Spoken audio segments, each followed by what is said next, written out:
2008 সালে যাত্রা শুরু করা বিটকয়েন 2024-এ এসে সবচেয়ে মূল্যবান সম্পদগুলোর একটি।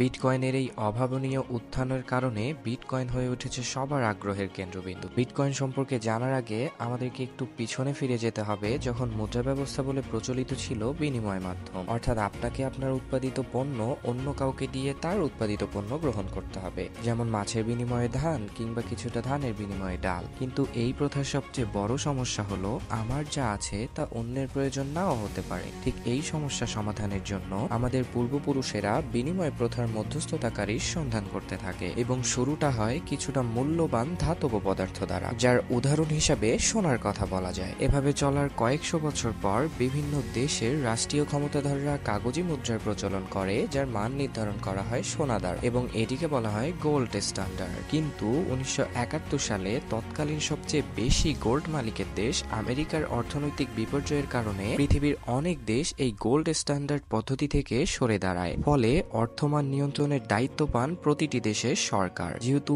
এই অর্থব্যবস্থায় সরকারের সাথে সাধারণ মানুষের বিশ্বাস স্থাপন জরুরি, তাই নতুন করে সমস্যা সৃষ্টি হয় বিশ্বাসের। প্রশ্ন ওঠে, আমরা যদি সরকারকে বিশ্বাস না করি, ঠিক এমন সময়ে প্রয়োজন হয়ে পড়ে এমন একটি মুদ্রা ব্যবস্থার যার প্রতি মানুষের বিশ্বাস থাকবে এবং ব্যবহার করা যাবে অবাধে। সাল 2008-এর অক্টোবর মাসে একটি 9 পৃষ্ঠার গবেষণাপত্র প্রকাশিত হয়, যার হেডলাইন ছিল Bitcoin a peer to peer electronic cash system. এই 9 পৃষ্ঠার গবেষণাপত্রটি প্রকাশ করেন সাতাশি নাকামোটো নামের এক বা একাধিক ভদ্রলোক বলছি, কারণ সাতাশি নাকামোটো একজন নাকি একাধিক জন সেটার সত্যতা এখনো পাওয়া যায়নি। তার প্রকাশিত এই 9 পৃষ্ঠার গবেষণাপত্রে তিনি ব্যাখ্যা করেন peer to peer electronic cash system, যার মাধ্যমে যে কোনো ধরনের মধ্যস্থতাকারী ছাড়াই মুদ্রা আদান প্রদান করা যাবে।